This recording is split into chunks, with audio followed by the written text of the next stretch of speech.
Bueno, hola a todos y todas, muy buenos días. Como Cristian bien me presentó, José Manuel Saavedra Rondo es mi nombre y voy a trabajar con ustedes esta parte de la inteligencia artificial que es el reconocimiento visual con Deep Learning, área en el que he trabajado por casi 20 años y en el tema visual, en el tema de análisis de imágenes, y en los últimos 7 años particularmente relacionado con Deep Learning. Entonces, a la pregunta de César sobre las diferencias, creo que conforme avance ahora en los primeros 10 minutos van a notar las diferencias, pero para darles una idea general, estas sesiones que vamos a hacer van a estar enfocadas en lo que dice ahí, reconocimiento visual. Cómo el Deep Learning ha influenciado o cómo aplicamos el Deep Learning para tareas que tienen que ver con eh, tareas relacionadas con la percepción visual, con entender el mundo a través de imágenes, con el análisis de imágenes. Y ahí vamos a ir discutiendo, pero el foco está asociado en esto que llamamos reconocimiento visual. Para partir también quisiera indicarles que las clases me gustan que sean dinámicas, así que en cualquier momento pueden participar. De hecho, mientras más participen, mejor. Llega un momento en el que uno habla mucho y se vuelve un monólogo, ¿no? Y no es muy cómodo en estos trabajos remotos. Pero si ustedes tienen preguntas o quieren interactuar o quieren preguntar, lo que estamos viendo, alguna duda, alguna inquietud, feliz de poder atenderlos en ese momento. De hecho, mientras sea oportuno, o sea, mientras más oportuno, mejor, porque luego se enfría la cosa. Ok, entonces le decía que vamos a ver este tema. Y este tema tiene relación con una área de la inteligencia artificial que llamamos visión por computadora o computer vision.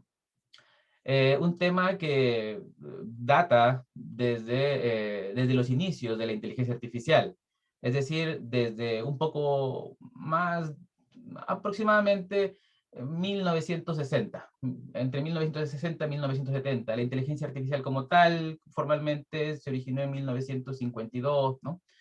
Y a los pocos años hubo mucha inquietud por desarrollar modelos que traten de analizar imágenes, como por ejemplo hacer que un modelo detecte que hay un borde vertical, un borde horizontal en una imagen. Cosas muy simples hoy en día, pero que fueron los inicios en esta área. ¿Y qué es visión por computadora? Tiene que ver con desarrollar modelos, o está asociado al desarrollo de modelos computacionales, es decir, algoritmos para interpretar, entender nuestro ambiente a través de datos visuales. A ver, para mí esto es muy relevante porque sabemos que en los últimos años, en los últimos tal vez 10 años, lo que más prolifera son datos visuales, ¿no? En lugar de escribir texto, ahora acostumbramos a mandar imágenes, a mandar GIF, a mandar fotos, incluso videos, ¿no es cierto? Eh, y estas imágenes ha llenado o ha copado las redes sociales, nuestros dispositivos están llenos de estas imágenes, por lo tanto es natural entender que hay muchas más aplicaciones relacionadas con esta área. Desde la más simple aplicación que tienen incorporadas sus cámaras o sus celulares para detectar el rostro o para detectar cuando una persona sonríe y activar, ¿no? La fotografía cuando uno quiere generar una escena, ¿no es cierto? Una foto de una escena. Eso es visión por computadora.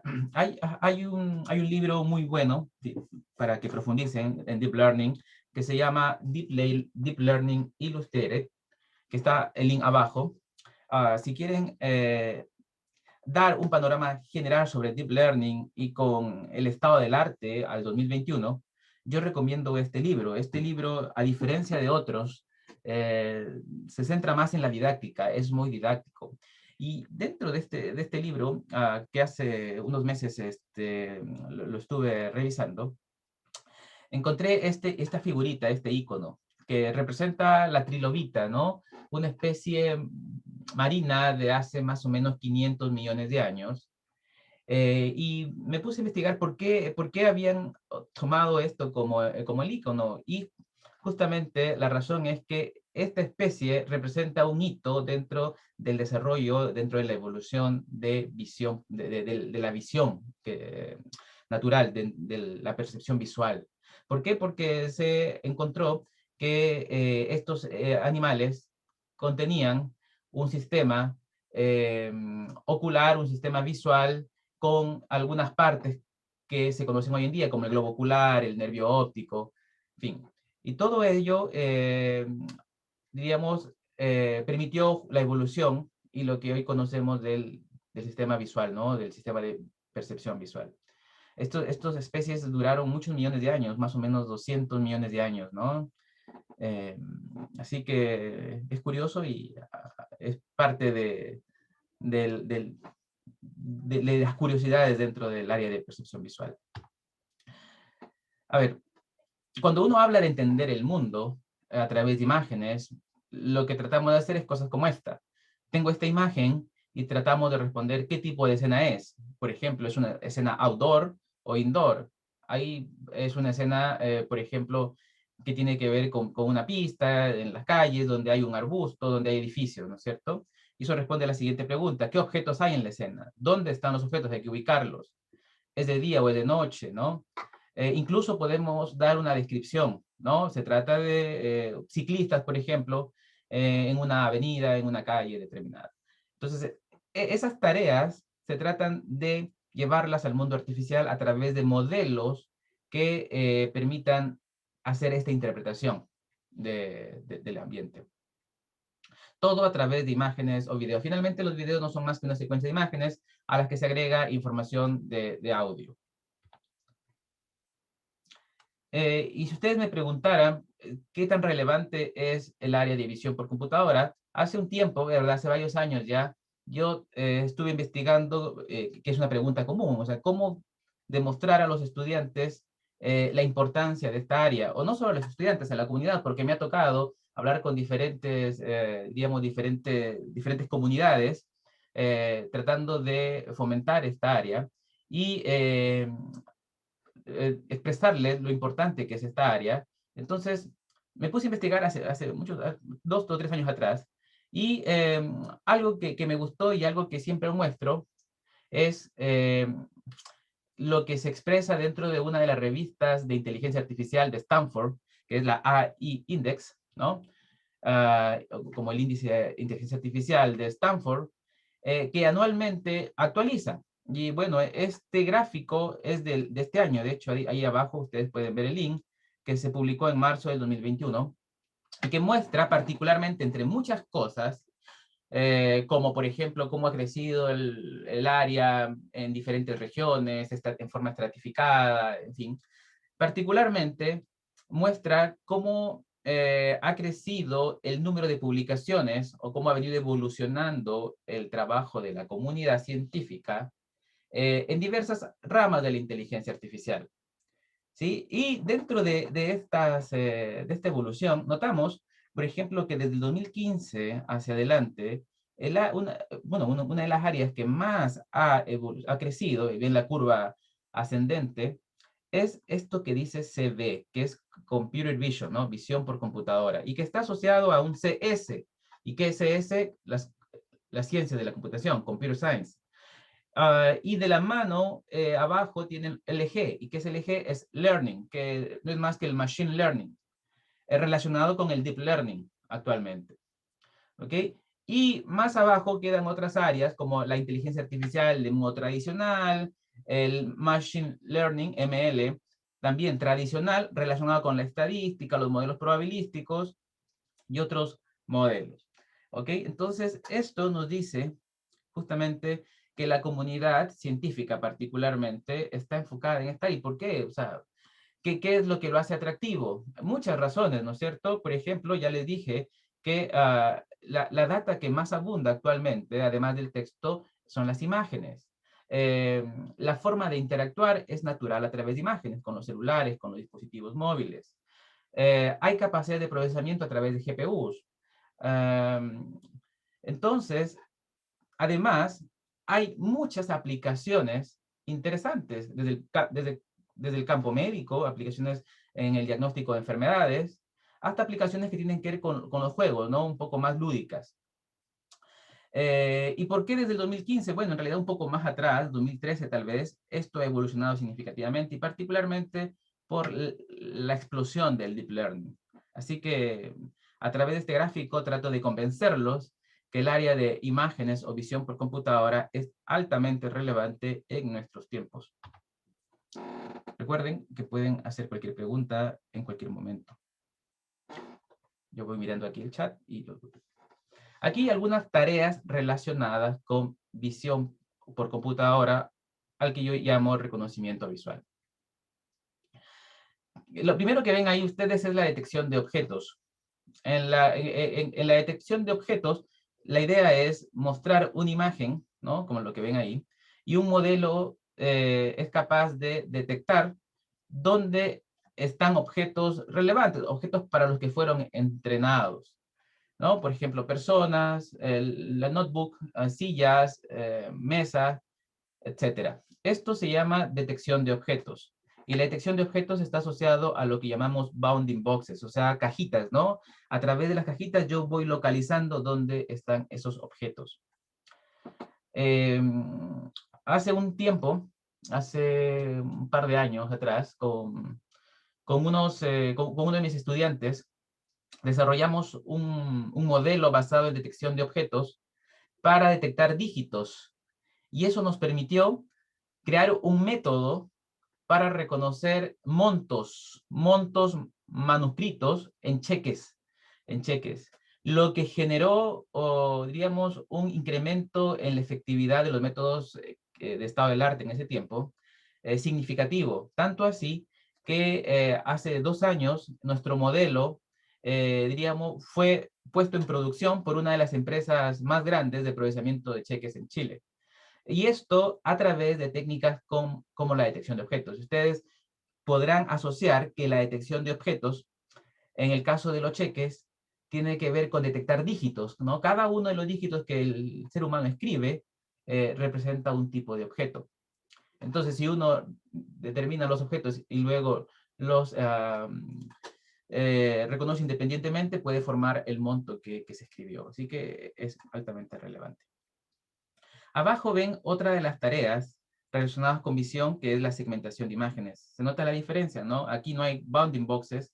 Aquí lo que tratamos de hacer es encontrar las regiones que abarcan completamente un objeto y tratar de hacer una separación, ¿no es cierto?, de los objetos. Esto tiene que ver con clasificar cada uno de los puntos de la imagen, ¿no? Por ejemplo, automóviles, vegetación o árboles, la vereda, en fin. Esto es segmentación. Aquí otra de las tareas es la recuperación de imágenes por contenido, en la que particularmente he tenido, diríamos, trabajos relacionados también con puesta en producción en la industria, que es la recuperación de imágenes por contenido, en donde uno tiene un catálogo de imágenes amplio, por ejemplo, puede tener un catálogo de 1 millón o de muchos miles de imágenes, y lo que uno quiere es buscar imágenes que se parezcan a una imagen de entrada, donde la imagen de entrada se le llama consulta. Y así como los buscadores tradicionales por texto, aquí yo tengo que recuperar fotos o imágenes en general que tengan alta similitud con la consulta. Y de algún modo este resultado se ordena, ¿no? Se ordena de manera que ponga en primer lugar la foto más parecida a la consulta, en segundo a la siguiente más parecida y así sucesivamente. Esto es recuperación por contenido. En donde en la clase siguiente vamos a hablar un poco más de cómo se desarrollan modelos para este contexto. Fíjense, aquí yo hablé de 3 modelos: detección de objetos, segmentación, recuperación de imágenes por contenido. Estos modelos están asociados a una categoría llamada desarrollo de modelos discriminativos, en donde se trata de que el modelo aprenda a discriminar cosas, ¿sí? Por ejemplo, aprende a discriminar que un píxel corresponde a un árbol, que un píxel o un objeto es un notebook, o que discriminar que la información visual que hay aquí es parecida a la que está al otro lado. Mientras que hay otros modelos llamados generativos, en el que lo que tratamos es de crear modelos que aprendan cierta distribución de los datos y que artificialmente generen esos datos. Cuando digo artificialmente generen, me estoy refiriendo a sintetizar, ¿no es cierto? A que sintéticamente los generen. Algo o una de los casos que ha evolucionado rápidamente es la generación de rostros. Hoy en día tenemos modelos que son capaces de generar rostros como los que ven aquí, en el que el ser humano ya es, digamos, se complica, ¿no? Al discriminar si esto fue generado artificialmente o realmente es una persona real. Todos los modelos que ven aquí, o todas las fotos que ven aquí, las 5 fotos, son generadas artificialmente por un computador. Y esta es la evolución, fíjense, desde el 2014, donde los modelos eran, eh, diríamos, más ruidosos y un ser humano podría detectar que eso es algo falso, un fake face, hasta los modelos que generan este tipo de imágenes, ¿no? Con alta resolución, con mucho detalle, y ya es difícil poder entender si fue generado artificialmente o no. Estos modelos son modelos generativos, no condicionados, porque la máquina o el modelo la genera simplemente en forma aleatoria. Pero hay otros que se llaman modelos generativos condicionados o condicionales, en el que hay cierta condición de ¿Consulta? entrada que guía la generación. Adelante. Tengo esa duda. Cuando yo vi estas imágenes, Gracias, gracias. sí, es ¿César? porque, sí, sí, yo, Sí, ¿al computador se le pasan trozos de imágenes o lo genera completo? O como lo que genera junta completo. partes. Sí, vamos, la última sesión del ramo tiene que ver con modelos generativos. ¿Cómo se hace esto? Es una red neuronal que genera completamente la imagen, píxel a píxel, va llenando la información.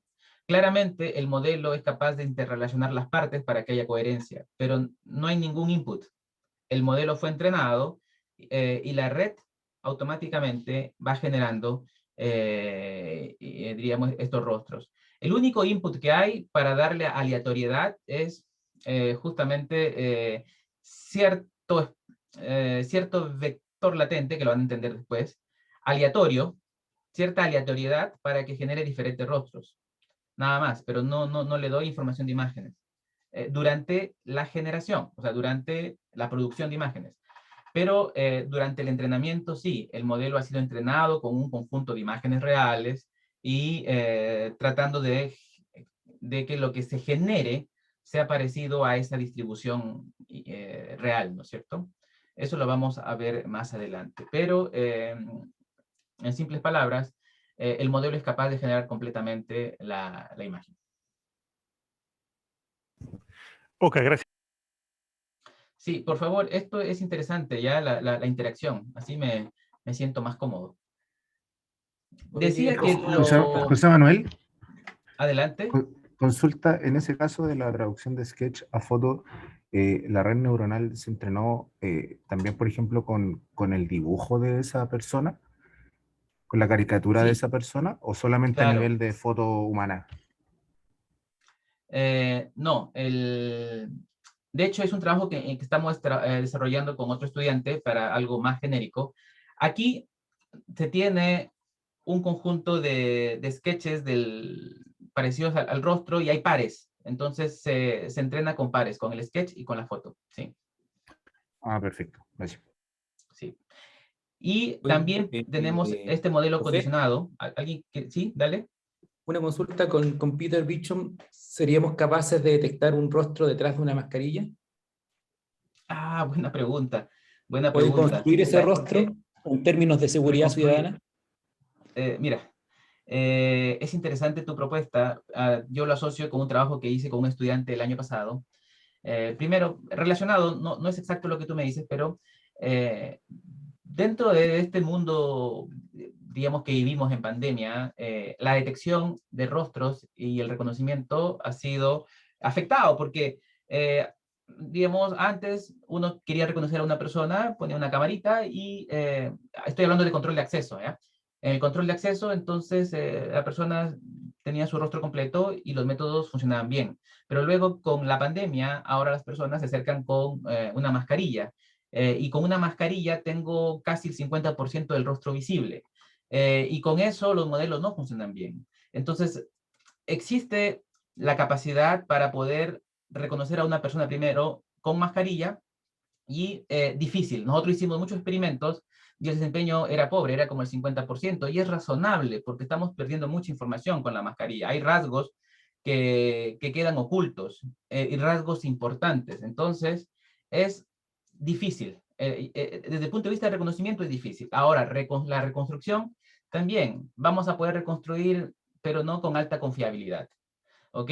La mascarilla tiene oculta mucha información importante, los labios, parte de la nariz, ciertos rasgos faciales que son relevantes para diferenciar a una persona de otra. ¿Podemos generar un rostro? Sí, sí se puede, porque podemos entrenar rostros y finalmente reconstruir un rostro, pero que ese rostro sea el original es difícil. No sé si me dejo entender. Sí, ok, gracias. Perfecto. Y aquí otro modelo en el que de texto pasamos a fotos. Yo quiero generar una silla que tenga la forma de una palta. Y ahí está lo que el modelo genera. ¿Ven? Aquí trato de poner algunos ejemplos, algunas tareas de visión por computadora. ¿Qué más? Por ejemplo, la biometría, el reconocimiento facial, el reconocimiento a través de huellas dactilares, que son trabajos que se han desarrollado por mucho tiempo, desde los años 70, ¿no? Reconocimiento de iris, del ojo, todo lo que tenga que ver con el análisis de una imagen está relacionada con visión por computadora. Vamos a hablar mucho de esto y seguramente a ustedes les va a ocurrir muchas otras tareas. Entonces, ¿cómo he planificado para ir entendiéndonos un poco e ir ordenándonos? He planificado 4 sesiones, que son los 4 días en los que vamos a trabajar. En la sesión 1 vamos a hablar de esto, de la percepción visual. Vamos a hablar de las redes convolucionales, particularmente redes del estado del arte. ¿Sí? Seguramente con Iván Cipirán han visto algo de ello, no estoy seguro, pero vamos a dar una pasada por los fundamentos de redes convolucionales desde un punto de vista práctico y con una justificación relacionada con el modelo biológico. Y vamos a revisar bueno, esto de aquí es una intersección con lo que vamos a hacer mañana también, algo de autoatención. O en la siguiente sesión, ¿no es cierto? En la sesión 2,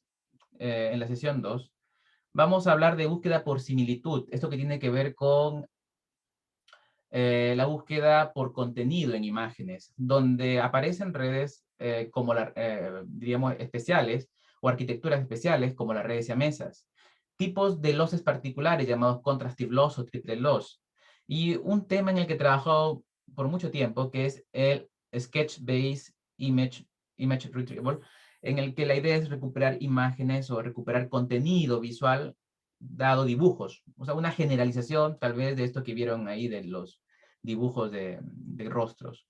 Vamos a hablar de modelos autosupervisados y cómo estos modelos sirven para hacer o para generar representaciones visuales.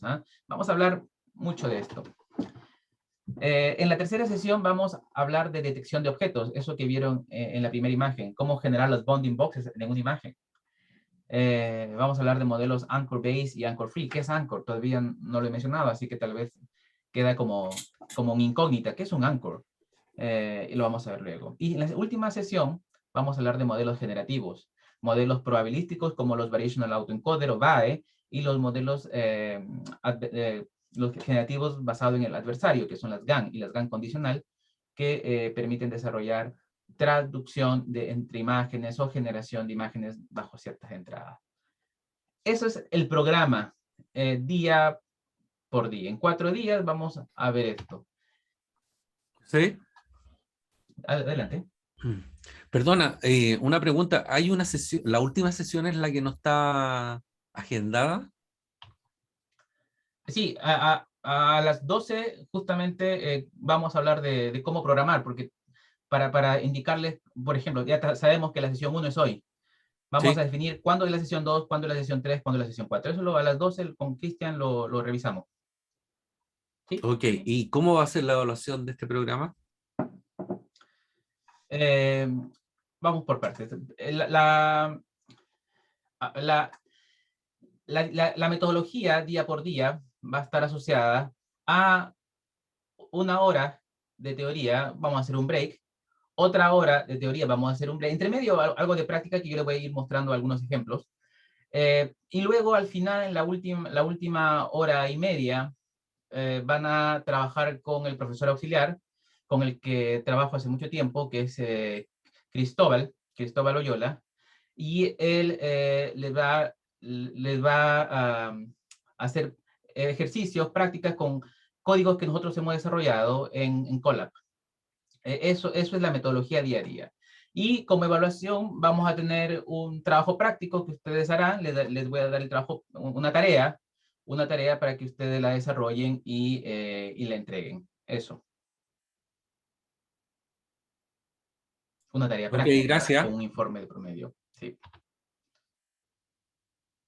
Bueno, seguramente muchos de ustedes están relacionados con imágenes, han procesado imágenes, otros no. Por lo tanto, es relevante definir aquí, partir definiendo lo que es una imagen.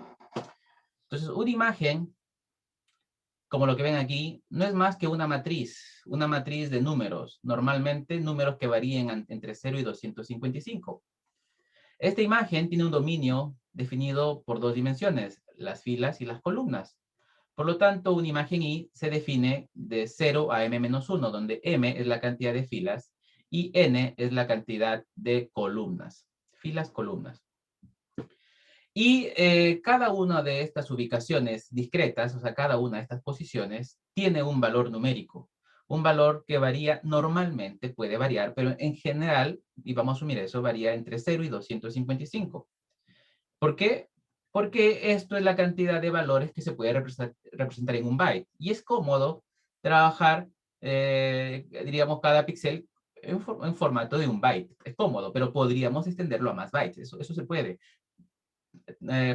Por ejemplo, en el área de astronomía, normalmente tienen un espectro mucho más grande de información en el campo de la microscopía también, y los valores tienen un rango de variación mucho mayor. Pero aquí vamos a suponer que esto es lo más común, que es entre 0 y 255. ¿Por qué el 0 es negro y el 255 blanco? Porque esto tiene que ver con la intensidad de luz que los objetos reflejan y que el sensor capta. 0 significa que un sensor no capta luz, por lo tanto es oscuro, es negro, mientras que 255 significa que capta la mayor cantidad de luz y es el valor más intenso, blanco, 255. Obviamente entre estos valores hay diferentes variaciones. Por ejemplo, aquí estoy graficando un rectángulo por cerca a la nariz a la trompa de este león, ¿no? Donde hay zonas blancas, o sea, más claras, más cercanos a los 200, hay algunas zonas oscuras, más cercanos a los 100, ¿no? Y ahí hay variedad de tonalidades. Eso es una imagen, normalmente en un canal. Un canal significa una matriz, ¿no? De intensidades. Pero claramente la mayor cantidad de imágenes está en colores. Y en colores, lo que hacemos es representar la imagen en 3 canales, que tiene que ver también con la forma en que nuestra retina percibe los fotones del espectro visual. Nosotros en la retina, el globo ocular en la retina tiene unas células fotosensibles llamadas conos que captan diferentes longitudes de onda.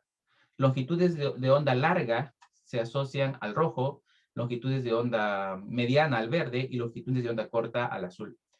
Entonces, los sensores o las cámaras también tienen estas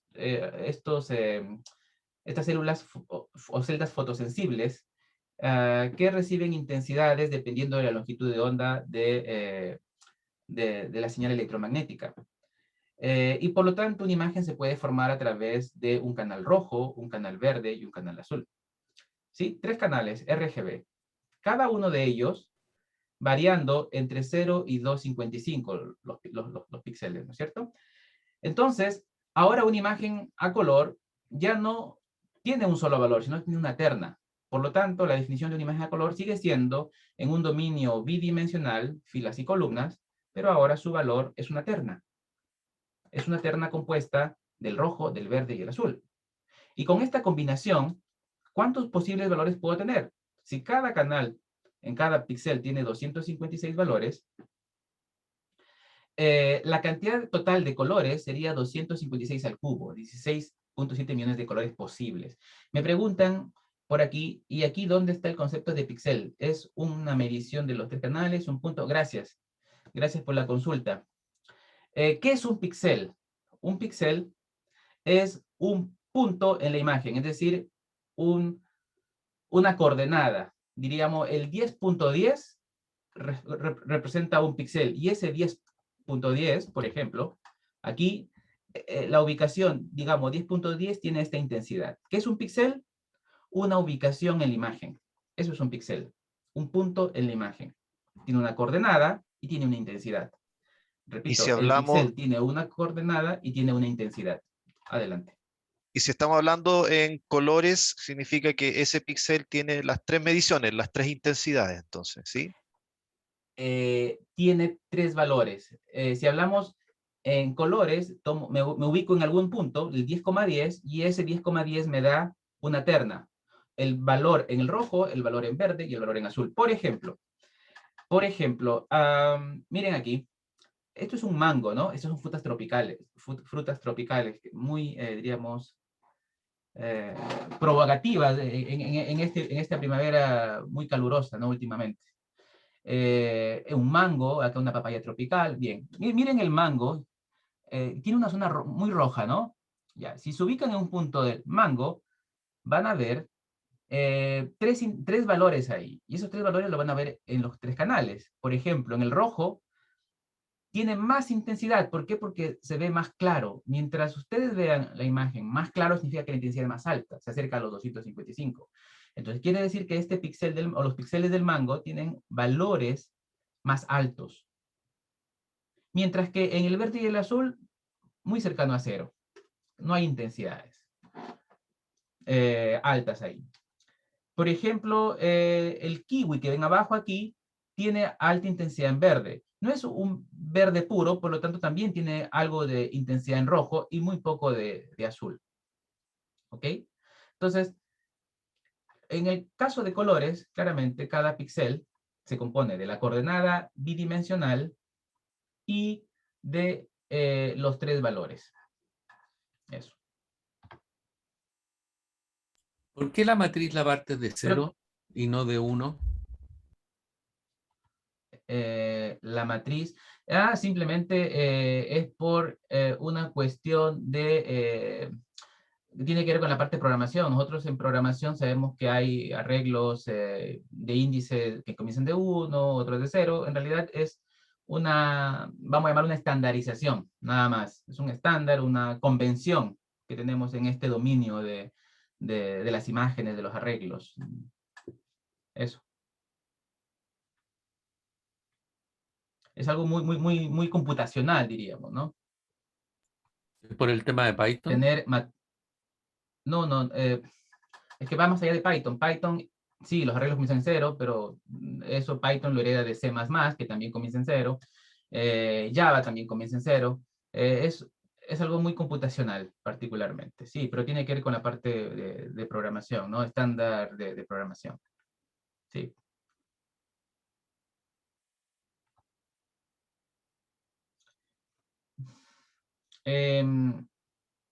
Cuando hablamos de interpretar o de inteligencia artificial, necesitamos interpretar las imágenes. ¿Cómo saber que ahí hay un gato y abajo hay un perro? Difícil, ¿no? Hay algo que se llama vector de características. ¿Cómo medir? Un vector de características es un vector, como ustedes aprendieron en ramos de álgebra o matemáticas, en fin, me refiero a álgebra lineal. es un vector con cierta cantidad de valores. Esa cantidad de valores indica la dimensionalidad. Por ejemplo, abajo hay un vector de azul, está representado cada uno de los valores del vector. Entonces, esto lo asocio mucho con los textos. Por ejemplo, cuando uno caracteriza un texto para recuperación de documentos, lo que hace Google, por ejemplo, lo que hace Yahoo, por ejemplo, los documentos los representa como un vector grande en donde va contando la ocurrencia de cada una de las palabras. Por ejemplo, cada palabra tiene un número de ocurrencias. Por ejemplo, fútbol va a tener cierta ocurrencia. Palabras relacionadas con fútbol van a tener cierta ocurrencia. Bueno, si diferenciamos un documento, hablo de texto, de deportes versus un documento financiero, la distribución de palabras es diferente. Pero en los textos hay semántica, y la semántica está en justamente las palabras, el vocabulario. Mientras que en las imágenes no tenemos esas palabras. Es más difícil medir, es más difícil entender cuál es el vector de características, cómo extraigo un vector de características que discrimine entre gatos y perros.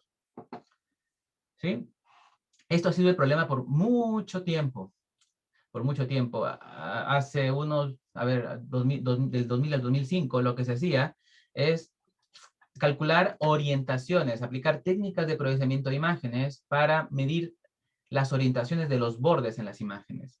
Y esas orientaciones tenían, o sea, cierto ángulo. Y uno luego lo que hacía era medir la distribución, un histograma de los ángulos que existían en la imagen. Claramente, un árbol de una silla se diferencian porque tienen diferente distribución. Un árbol tiene más líneas verticales y una silla tiene las patas verticales y el asiento horizontal. Entonces, la distribución de ángulos es diferente. Eso se ha hecho por mucho tiempo. Sin embargo, hoy en día, cuando tenemos muchas imágenes y muchos tipos de imágenes, eso ya no es suficiente. Y necesitamos modelos basados en aprendizaje. Y de ahí viene el Deep Learning. Entonces, el Deep Learning, como ustedes lo vieron anteriormente, no es más que una familia de redes neuronales que contienen muchas capas, muchas capas. Cuando digo muchas, hoy en día hablamos de 100, 150 capas. Y cada una de estas capas contiene un conjunto de unidades de procesamiento básica, que es lo más elemental, lo que debemos saber, lo que no se nos debe olvidar, que es lo que ustedes seguramente vieron en el ramo con Iván. Me están haciendo una pregunta ahora, pero luego la respondo, ¿ya? Sobre imágenes. Luego la voy a responder. Termino esta parte y respondo. ¿Qué es la neurona? ¿Qué es la neurona? Es una unidad de procesamiento que desarrolla una operación elemental.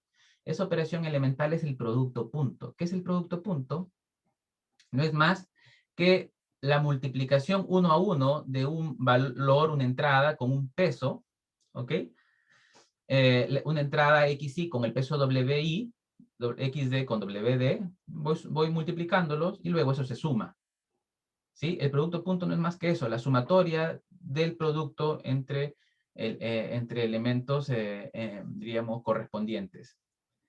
Entonces, una neurona, para hacer el producto punto, recibe una entrada, que es la información, la data que está procesando, y la procesa de algún modo. Eso que llamamos de algún modo tiene que ver con los pesos que se aprende para resolver un problema en particular. Esta neurona como tal, inicialmente resolvía problemas de clasificación, porque deben haberlo visto también ustedes en el primer curso, o en el curso anterior, que una neurona es capaz de clasificar imágenes, de generar un hiperplano que me separe en dos partes, un espacio. ¿Sí? Entonces, una neurona se entiende como un clasificador lineal. ¿Ok? Hay un modelo antiguo llamado perceptrón que hacía ese trabajo. Hay otro modelo relacionado con Machine Learning que es la regresión logística, que se basa en el perceptrón. Bueno, volviendo al tema de Deep Learning, la neurona tiene una salida, que es el resultado del producto punto.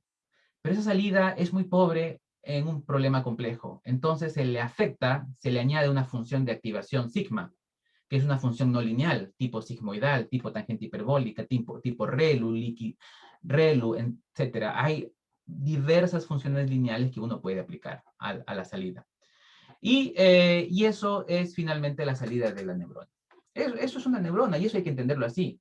¿Cuál es la operación elemental? El producto punto. Y ese producto punto es tan elemental que es lo que permite hacer eficiente el proceso. ¿Ok? Uno puede multiplicar en paralelo todas las entradas con las ponderaciones, en paralelo, y tengo el resultado final calculado eficientemente. Por eso es que las GPUs son muy ocupadas hoy en día, porque permiten hacer un trabajo o permiten distribuir la pega en diferentes unidades de procesamiento, ¿no? ¿Y qué es una red convolucional? Una red convolucional es un tipo particular de modelo de red neuronal que dentro de las capas, mayoritariamente tiene capas que hacen una convolución. ¿Y qué es la convolución? Es una operación de procesamiento de imágenes que curiosamente también se define como un producto punto. Y vamos a ver ahora un poco de ello. Pero antes de eso, alguien me preguntó, en un archivo de imagen MP, los valores de los canales van uno al lado del otro. Eh, en los formatos BMP, JPG, TIFF, PNG, cada uno tiene su estándar, ¿sí? Cada uno tiene su estándar y uno define ese estándar. En el caso de BMP, no tengo ahora la seguridad cómo los guarda, pero si los guarda un canal enseguida del otro o cada 3 valores juntos, eso va a depender del estándar, ¿ok? Del estándar. Pero dado que, por eso es que dado un estándar en cómo guardar la información, uno tiene un reader, ¿no es cierto? Un save as, un guardar en BMP, y tiene que haber un algoritmo que lo decodifique, que lea la información. Eso es el estándar. Entonces hay muchas modalidades de cómo guardar la información. Ya, se puede ir un canal junto a otro o pueden ir los 3 valores siempre pegados. Eso va a depender de cada formato. Ok, entonces hablábamos de convolución. Consulta, ¿Sí? el vector de características, se supone que, o sea, ese sería como el molde para decidir si, por ejemplo, la imagen era un perro o un gato, cuando tengo ese ¿Sí? vector de características. Y ese es Ujú. como, es realmente un vector así matemático de números, Sí. como Sí. unidimensional, una pura dimensión con Unidimensional. valores, o sea, como, bueno, no sé si estará Un, bien un ahí. vector, un vector, a ver, es un vector real, es un vector que pertenece al espacio real, R, de dimensiones. O sea, un vector puede tener 2, 3, 4, 5, muchas dimensiones. En imágenes, los vectores pueden tener miles de dimensiones. O sea, esa cantidad de dimensiones tiene el nombre de dimensionalidad, la dimensionalidad del vector, que es el tamaño del vector. ¿Okay? Y Entonces, cada valor del vector representa una característica que estoy midiendo. creo que entonces se me confunde como matriz con vector. Sí, Porque, la ¿por qué matriz no tiene usar 2 dimensiones. matriz? El vector, Ah, la matriz tiene 2 dimensiones nomás. Así se define. No sí. como que una matriz puede ser de n dimensiones. El vector No, sí, la pero la matriz tiene matriz 2 no. dimensiones. Lo que tiene 3 dimensiones es algo que se llama tensor. El tensor es una generalización que Ok. lo vamos a ver luego tal vez, en la práctica, sí. Sí. Sí, pero qué bueno que se estén haciendo preguntas. Eso es lo importante. Mientras ustedes se hagan preguntas, es bueno.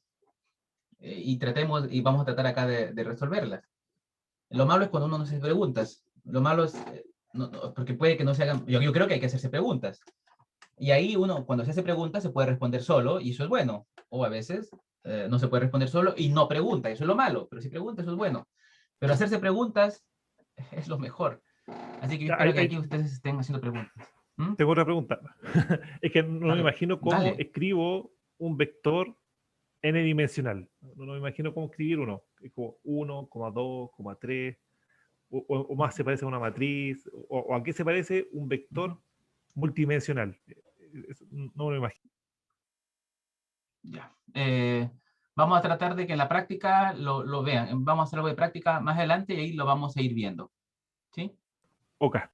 ¿Ustedes han programado en Python? ¿Sí? ¿Han hecho práctica en Sí, Python Y Sí, Sí, sí. eh, y ahí han usado vector, han hecho operación vectorial? Sí. ¿Sí? Ya. Vamos a ver algo de eso más adelante, ¿no? En la práctica. Ahí a mí me surgió una pregunta porque justo con lo que estaban hablando del archivo BMP, que depende del estándar de cómo se guarda, ¿no es cierto? Que pueden venir en los tres colores, vienen en grupos de tres los datos, ¿no es cierto? Pero si yo estiro eso, voy a hacer un vector muy largo de una pura dimensión, ¿verdad? Entonces el tema es cómo lo transformo en dos dimensiones. Eso lo determina la resolución de la imagen. La resolución me dice, oye, hasta aquí corto una fila y me paso los datos a la siguiente fila. Eso, ahí Ah, me empezó a surgir al tiro cómo armar el 2D de un vector muy largo de una dimensión. ajá. Em, Cuando uno tiene una imagen, uno tiene número de filas y número de columnas, ¿sí? El número de filas y el número de columnas hay que guardarlas en el archivo, es decir, el archivo BMP o JPG tiene incluida información de las dimensiones, cuántas filas tiene y cuántas columnas tiene. Y luego guarda la información. Entonces, las puede guardar, sí, todas juntas, sí, lineal, pero él sabe cómo las agrupó, ¿no? Puso los canales, en fin, sabe cómo las agrupó. Y luego cuando tiene que hacer el reshape, o sea, cuando tiene que volver al tamaño original, tiene que leer la información guardada en el archivo, de qué tamaño es. Y luego, simplemente, si es de tamaño 10 por 10, entonces van 10 filas, las siguientes 10, las siguientes 10, las siguientes 10 abajo. O sea, la información del tamaño de la imagen se guarda, Vale, vale. Eso ¿sí? me desenredó el problema mental que Sí, estaba teniendo ahí. Gracias. sí, por supuesto, por supuesto, por supuesto. Entonces hablamos de convolución y la convolución es eso. ¿Qué es eso? Es aquí lo que ven arriba es un operador, es una pequeña matriz de 3x3 o de 5x5, el tamaño puede variar, pero aquí hay un conjunto de pesos, ¿ya? Que van a navegar por todos los píxeles de la imagen, esta es la imagen abajo, van a navegar, van a recorrer todos los píxeles, y en cada píxel, el cuadradito de arriba va a centrarse en ese píxel, el verde, coincide con el centro de este cuadrado que tenemos arriba, que es el W. Resulta que arriba el W tiene pesos, tiene ponderaciones, tiene valores. Esos valores se multiplican, dice acá, se multiplican con los valores de abajo. Los valores de abajo vienen a ser las entradas, los X. Se multiplica por los W y eso luego se suma. Y eso es el producto punto. Y este producto punto genera un valor. Entonces, si yo proceso de este modo cada píxel, yo voy a tener un resultado, G. ¿Y para qué sirve esto? Para muchas cosas. Eso se llama convolución. En realidad, la técnica, así como la expliqué, se llama correlación. La convolución tiene formalmente una pequeña diferencia, pero que no es necesario explicarlo ahora. ¿Ok? ¿Consulta? ¿Sí? Miren, ¿Puedo pero tomar- quiero que quede claro la operación. Tengo una matriz y voy a devolver otra matriz a través de una operación que lo que va a hacer es recorrer cada píxel y un conjunto de pesos van a ir multiplicándose por la data y voy a ir generando el resultado en el píxel correspondiente. Eso es todo. Sí. Cada producto punto vendría siendo como un resumen, ¿no? Porque como si se suma Una todo al agregación final se llama. Una agregación. a agregación, ya. Agrego la información en un solo valor. Eso. Un resumen. Sí. Y el primer píxel que no Bue- tiene, el Buena primer píxel pregunta. no tiene un conjunto que lo rodee completamente, ¿ok? Sino que va a tener, si lo miramos en una matriz 2D como esta, va a tener pesos hacia la derecha y hacia abajo, no hacia arriba y hacia la izquierda, en Muy rigor. bien. Eso, exacto. ¿Y qué hacemos ahí? ¿Qué se les ocurre? En realidad, no es un problema.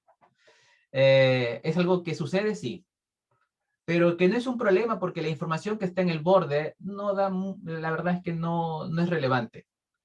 Me hace recordar cuando converso con la gente que trabaja en análisis los tecnólogos médicos, por ejemplo, que se dedican a contar células.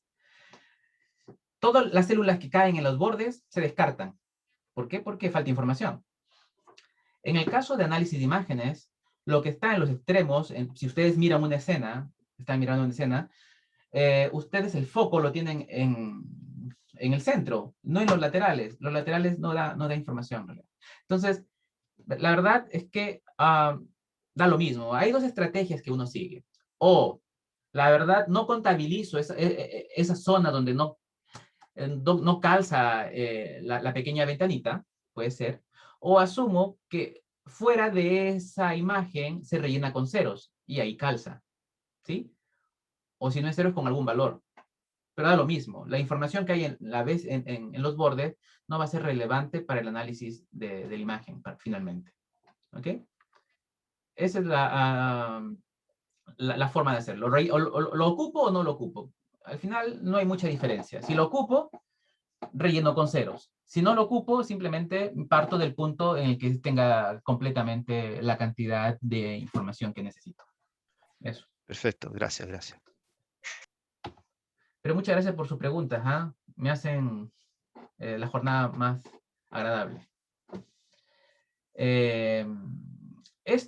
tipo de convolución ha sido utilizada en procesamiento de imágenes, por ejemplo, para eliminar un poco de ruido. Por ejemplo, aquí tengo, ustedes ven acá una imagen negra con pequeños valores grises. En realidad la imagen está aumentada en tamaño. Cada cuadradito que ven aquí es un píxel. Así que la imagen debe ser como de posiblemente 2, 4, 6, 8, 10, como de 17 por 17 o 15 por 15, más o menos. Es chica. Sino que ahí está expandida para visualizarla. Y lo que tiene es un valor grande en el centro, porque es blanco, fíjense, y valores más pequeños conforme me alejo del centro. De hecho, cuando me alejo del centro va llegando a negro. Esto, no sé si ustedes recuerdan algún ramo probabilístico, tiene una forma gaussiana, ¿no? En donde la gaussiana significa que hay más ponderación en el centro y menos mientras me alejo del centro. Si este filtro lo aplico en la imagen, lo que voy a ir haciendo es promediando cada zona. Y al promediar, lo que estoy haciendo de alguna manera es haciendo un poco borrosa la imagen, pero eliminando estas imperfecciones que uno tiene, o sea, este ruido gaussiano que se llama, que son valores, diríamos, muy altos o muy bajos en la imagen. Entonces uno reduce eso, pero al reducir eso también corre el riesgo de ir eliminando bordes, ¿no? La imagen se hace un poco más borrosa, pero se homogeniza. ¿Okay? Es un filtro de suavizamiento. Suavizamos la imagen, aplicamos, no sé, tal vez ustedes alguna vez escucharon el término de blurring, ¿no? Se hace más borrosa. Otra operación, o sea, otro tipo de pesos, son pesos para detectar bordes. Por ejemplo, aquí, valores altos en el centro y bajos hacia arriba y hacia abajo, lo que permite es encontrar bordes horizontales, como ustedes ven aquí. Si este filtro lo aplico a la silla, el resultado va a ser información con alto valor en los bordes horizontales. ¿Ven? Las zonas horizontales aparecen con alto valor. Mientras que si aplico este filtro que tiene una forma vertical, voy a resaltar esas zonas verticales. A ver, entonces, esto que llamamos filtro o esta ventanita W que recorre la imagen sirve para extraer información. Por ejemplo, si yo quiero diferenciar un árbol de una silla, como les dije, o quiero agrupar las sillas en general van a tener estas formas. Alta información vertical y también horizontal. ¿Sí? En cambio, las mesas posiblemente tengan más información horizontal y poca vertical. Entonces yo puedo diferenciarla a través de esta información. Pero 2 filtros no es suficiente, porque las imágenes son complejas. ¿Cuántos tipos de filtros necesito sacar? Antiguamente, cuando digo antiguamente, hablo del año 2000 a 2005, o sea, fíjense cómo es la antigüedad en el área. Uno puede crear un conjunto de filtros, un banco de filtros, que me extraigan diferentes tipos de información. Aquí hay una función llamada la función Gabor, que lo que hace finalmente es generar un conjunto de valores en una ventana de cierto tamaño, en donde uno varía la frecuencia, aquí abajo la frecuencia, y además el ángulo, ¿no? El ángulo también va variando. Y esto me permite extraer diferentes tipos de información en la imagen. Este banco de filtros me va a permitir generar muchos mapas como estos. Antiguamente se ocupaba esto y funcionaba bien para algunas cosas, pero si ustedes observan, en los filtros que les he mostrado, son filtros que uno los define. O sea, yo tengo que saber cuál es el W. ¿Qué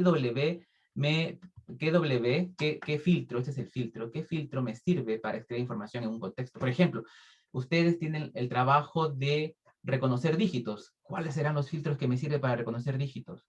Hay que ponerse a pensar. Ahora pasaron a reconocer figuras geométricas. ¿Cuáles me servirán? Tienen que ponerse a pensar. A eso se le llamaba antiguamente, repito, antiguamente, hace 15 años atrás, se llamaba la ingeniería de las características. Feature engineering, ¿no? Ingeniería. Tengo que comenzar a pensar cuál es el mejor conjunto de filtros para mi problema en particular. La verdad, desgastante, ineficiente, y con el boom del deep learning, mejor sabiendo que la convolución es un producto punto, puede modelarse como una neurona. ¿Qué tal si dejamos que eso lo haga estoy viendo los tiempos, lo haga una neurona, ¿no es cierto? Y que se Y la aprenda. gracia Entonces, perdona, la gracia de trabajar esto con inteligencia artificial es que esos filtros son descritos por la red neuronal, los define. sí, esos filtros lo aprende la red Si yo le neuronal. digo esto es un perro, va a hacer su matriz de Ujú. características, va a aprender Mm. los filtros de lo que es un perro y con eso después hace la comparación para poder Sí, saber qué es un perro. exactamente, exactamente. Muy bien, eso es. Exactamente. A ver, creo que me voy a pasar unos 15 minutos en esta primera jornada, ya que nos empezamos un poquito más tarde, pero me interesa terminar bien esta parte. Esto tiene relación con percepción visual y quiero que ustedes me entiendan esta parte. En los años 50 hubo dos neurocientistas famosos, premio Nobel en el año 81, llamado Thorsten Wiesel y David Hubel. Wiesel y Hubel. Si ustedes googlean, Wiesel y Hubel son los padres de la visión por computadora, de la percepción visual. Tienen un libro grande, un cototo grande de Visual Perception, muy bueno, donde describe, bueno, acá yo tengo un libro pequeñito sobre visión y cerebro. Es importante entender justamente cómo funciona el cerebro, particularmente la corteza visual, en la tarea de percepción, para poder luego entender los modelos artificiales, o tratar de moverse en los modelos artificiales. Bueno, estos señores, en los años 50, trataron de entender qué tipo de información el cerebro es capaz de responder rápidamente, o es información más relevante para las primeras capas de la corteza visual. Y para eso usaron, lamentablemente, no es tan ético ni tan agradable este comentario, pero bueno, hicieron el experimento del gato, en que a un gato anestesiado le colocaron electrodos en la parte trasera del cerebro, donde está la corteza visual, y comenzaron a medir respuestas ante estímulos. Los estímulos eran imágenes, como la que ven ahí, una mancha, patrones, en fin. Ellos en ese tiempo lo que querían es entender cuál es la información como básica que las primeras capas de la corteza visual, las que están más al exterior, respondían. Y al inicio era muy decepcionante porque demostraban diferentes patrones y no había respuesta. De hecho, hay un video de eso, lo puse aquí. Ahí está el video, ustedes pueden entrar a YouTube y ver el experimento del gato. Existe el video de los años entre 50 y 60. Y por error, ellos, la transparencia que tenían proyectada, la deslizaron y se proyectó un borde. Se proyectó un borde en el ecran, ¿no? En el panel, se proyectó un borde y escucharon respuesta. O sea, por error, por casualidad, se dieron cuenta de que la parte del cerebro, que era la parte de la corteza B1, que, digamos, respondía más a información de bordes. Y curiosamente, algunas neuronas, cuando el borde cambiaba, no respondían. y cuando volvía el borde, diríamos 45 grados, respondía. O sea que las neuronas, había un conjunto de neuronas simples que respondían a un borde en particular. ¿Me dejo entender? Esas células se llaman células simples. Y diríamos, el esquema es esto. En el libro de Hubel y Wiesel se demuestra que hay células simples que responden a bordes, que es la información inicial. Y tiene que ver con lo que yo estuve hablando, ¿no es cierto? Estos filtros de aquí, de bordes, son relevantes. La información de bordes es importante para el cerebro. Entonces hay neuronas que se especializan en detectar bordes.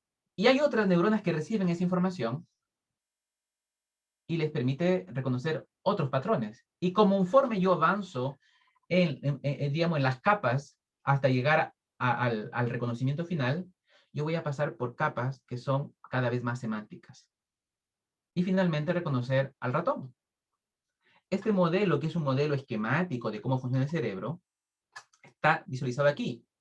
La corteza B1 es esta de rojo, que es la más externa. Y esa es la que más se conoce, la que más he estudiado, porque se pueden poner electrodos y ver señales, o escuchar señales. Pero hay capas que ya son más difíciles de analizar y que no se conocen mucho, en realidad. Consulta. Y esta capa B1, ¿sí? Ya, por ejemplo, para reconocer ahí al animalito, ya, están todos esos filtros. Al final se hace algo así como un checklist, como si cumple con todos los filtros, ¿es tal cosa? ¿O no, Sí, o no funciona pero así? el checklist lo hace automáticamente un modelo, es decir, acá hay un conjunto de ponderaciones. De hecho, esto de aquí, lo que está al último, se convierte en un vector grande, que luego a través de un conjunto de ponderaciones, si corresponden a información del ratón, el producto punto, esto que yo hablaba, el producto punto de la neurona, tiene una respuesta alta. ¿Ah? O sea, va a haber una neurona encargada del ratón, otra del gato, otra eso. ¿Ok? Y eso lo estoy expresando en este gráfico. En este gráfico muestro justamente cómo es una red convolucional. Una red convolucional se parece a esa estructura artificial de múltiples capas, en donde tengo capas convolucionales al inicio que extraen cierto tipo de información como los bordes, y estos bordes sirven para pasar a otro nivel, y a otro nivel, y a otro nivel hasta lograr clasificar. Esto vamos a ver más adelante en una práctica. Técnicamente esto se le llama tensor. El tensor no es más que una generalización de una matriz, ¿no? En el que puedo tener muchas más dimensiones. Aquí particularmente tengo 3. Canales, ¿qué es canales? Canales tiene que ver con la cantidad de filtros que yo aplico. H y W. H es el alto de la imagen y W el ancho de la imagen. Esto es un tensor. Normalmente el procesamiento de redes neuronales se basa en tensores. ¿Sí? Tengo un alto, un ancho y tengo canales. Eso es un tensor. Esta es la generalización de un vector o una matriz. Y cuando uno procesa en batch, o sea, por lotes, uno le agrega una dimensión antes, que es el tamaño del batch. ¿Cuántos de esos tengo para procesarlos en grupos? Ok, yo creo que vamos a quedarnos ahí. Hay mucha información y quiero pasar a explicarles más de redes convolucionales. Vamos a hacer una pausa ahí para que ustedes dijeran un poco, se pregunten, se cuestionen y luego me cuestionen y me pregunten. Voy a hacer una pausa aquí. Nos tomamos un break. Stop recording, o mejor, sí, lo vamos a hacer en 2 partes para no colapsar stop recording.